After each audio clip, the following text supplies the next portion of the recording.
how to love. And so we love the way he loved.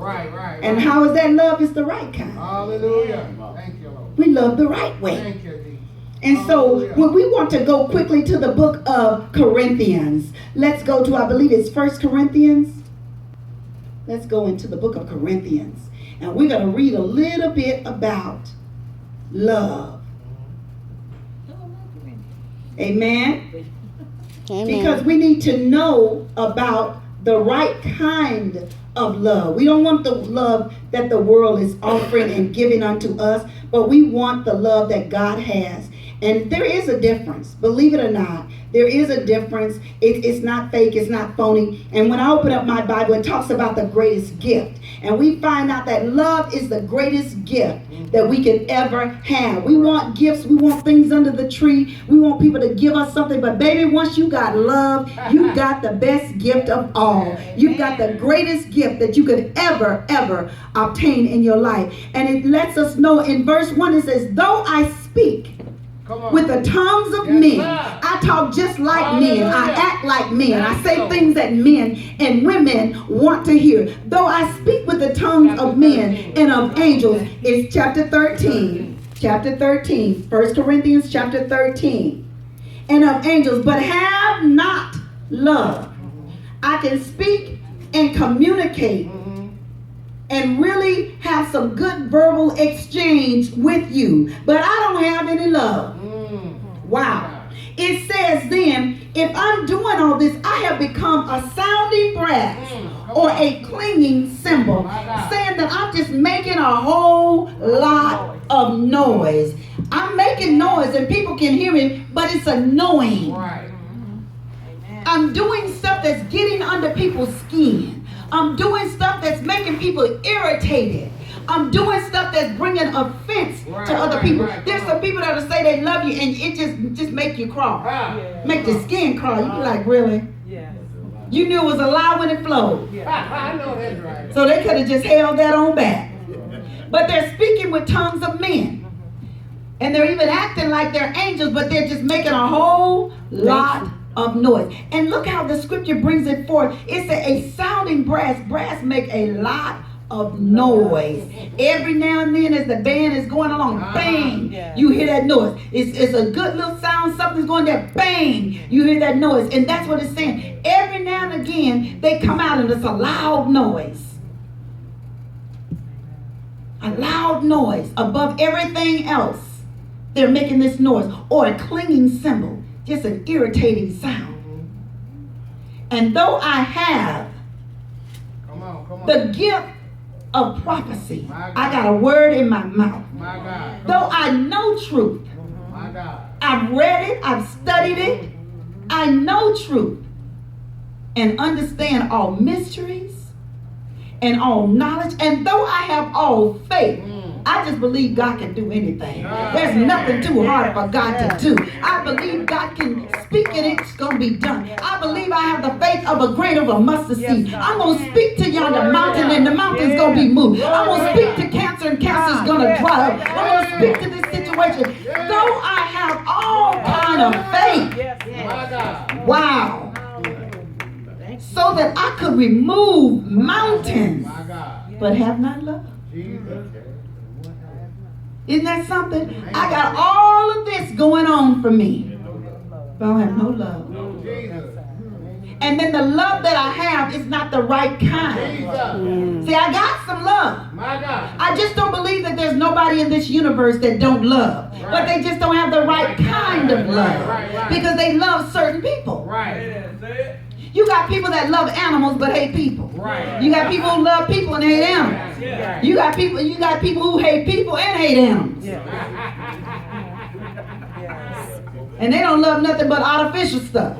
Then you got some people that don't love nothing, nobody, nothing. They just don't love.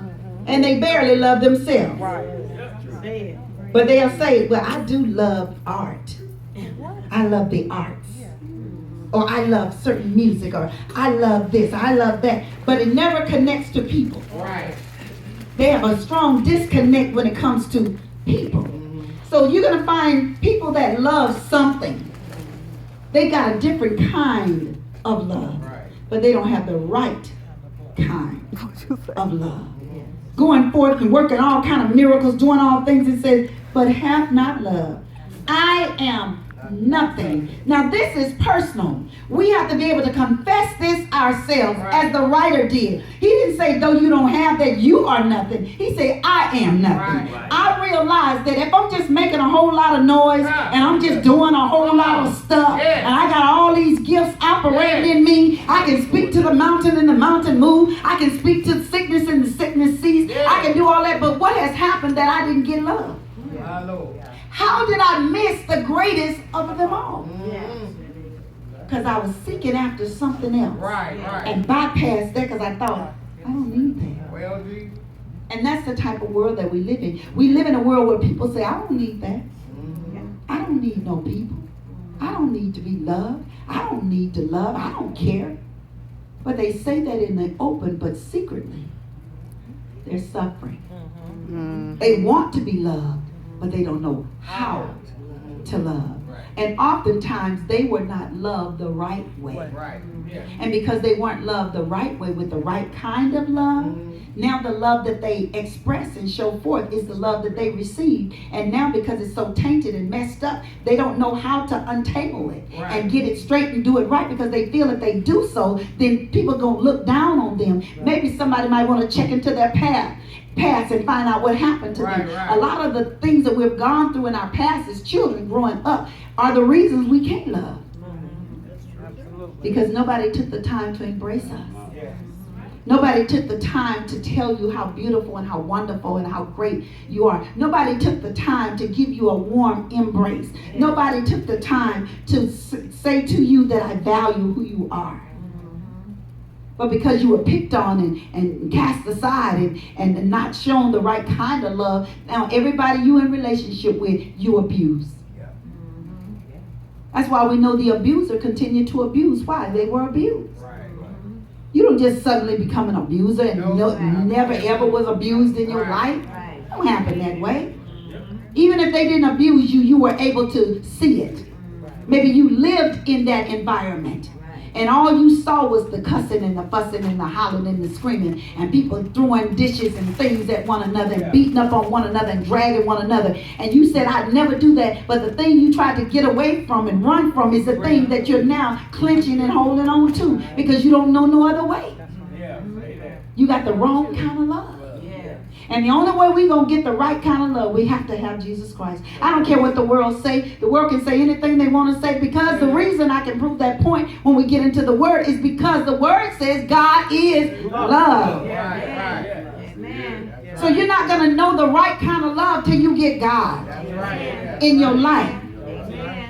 Because He helps you to do the things that you feel you cannot do. Can I love again? Your mind might say there's no way possible. Your heart been broken into a million pieces. And then it felt, after they broke all those pieces, then it felt like somebody just got up on top of all of it and began to jump up and down and stomp it or do something to it. And so you just feel there is no way possible I could ever love again. But you seek His face. And you receive Him. And somehow, some way, there's a little opening. And it allows you to love again. And now you begin to grasp the right kind of love. That's when then you can confess and admit to nobody else but yourself, I was twisted. That love that I had was corrupt. Because there's no way in the world you can love me and beat me. There's no way you can love me and drag me down the street. There's no way you can love me and put a gun to my head. There's just no way you can do that and say, I love you. No. Twisted love. It's not the right kind of love. Let's read about the right kind of love. It says, and though I bestow all my goods to feed the poor, and though I give my body to be burned, we're on verse 3, 1 Corinthians chapter 13. It says, and though I bestow all my goods to feed the poor, and though I give my body to be burned, but have not love, out there doing good stuff, doing the right thing, but with the wrong motive. No love. Most of the time they're doing it to be seen. Right. They're doing it so somebody can put their name up, put their name out. Because they want somebody to talk about what they do. My God. And I give my body to be burned, but have not love. It profits me. It didn't say it's not a profit. Right. Because if you do good deeds, there is a profit behind it. The person who's receiving it is getting a profit, and the community at large is getting a profit. So there is a profit to you doing good. So never stop doing good, regardless of what you think. Don't ever stop doing good, because to he who knows to do good and do it not, it is a sin to you. So never ever stop to do good, but check your motives. And wonder, why are you doing what you're doing? Because it won't be a profit to you. Meaning you don't gain anything. Your soul is not getting blessed through the blessings that you're bringing upon others, because you don't have the right kind of love. Amen. You have people that'll do nice deeds to you, and then they go right behind your back and talk about you. That's an insane behavior. You'll do something nice, take all the time to go in your closet, select some beautiful things to bring them to me, and then you go and talk about me. And then lie and twist the whole story. Well, see, I just brought it because you keep on begging me. And then the truth come out, I never asked you. You offered it. Amen. That's it. Amen. But people do things for all kinds of reasons. A lot of times they just want attention. And they're hurting. And whatever that attention is they're getting, that negative thing that they're going after, it's feeding something in them.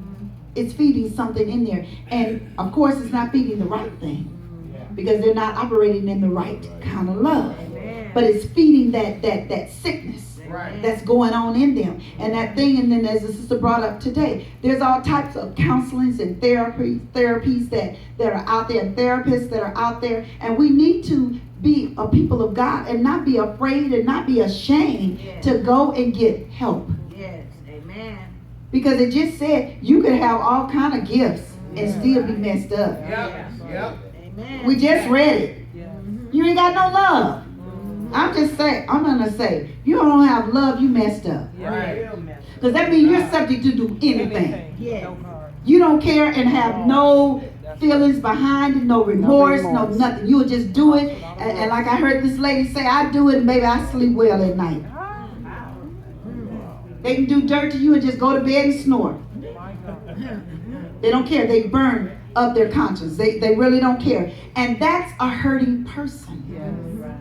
Because that's the way they feel that someone has done them.